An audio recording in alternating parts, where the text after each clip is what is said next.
आता तुम्ही विचार केला असाल, कन्फ्यूज झाला असाल की ज्योतिर्लिंग हे गर्भ गाभाऱ्यामध्ये का बरं आहे. आता 5,500 वर्षापूर्वीच्या अगोदर म्हणजे दापूर युगामध्ये हे मंदिर वगैरे काही नव्हतं या ठिकाणी. या ठिकाणी पूर्ण तलावनी जंगल होतं. अच्छा. त्या ज्योतिर्लिंगाविषयी कोणाला माहित नव्हतं. ते तलावनी जंगलामध्ये ज्योतिर्लिंग आहे म्हणून. ज्यावेळेस पांडवाला 5,500 वर्षापूर्वीच्या अगोदर ज्यावेळेस पांडवाला 14 वर्षाचा वनवास एका दिवसाचा अज्ञातवास लागला होता. ज्यावेळेस वनवास काटत असताना पांडव लोक या ठिकाणी आलते, तर त्यांच्या संघ बऱ्याच गायी होत्या. तर त्याच्यामधले कपिला नावाची गाय होती, कामधेनू म्हणून.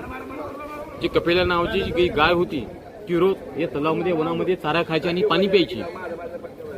जेवढं आपलं दूध आहे या तलावामध्ये उडी मारून या ज्योतिर्लिंगाचे दूध सोडून बाहेर निघून वापस यायची. जेव्हा असे बरेच दिवस निघून गेले, जेव्हा श्रीकृष्ण भगवानी पांडवाला आपल्या साऱ्या गायी आहेत दूध देतात, एकच कपिला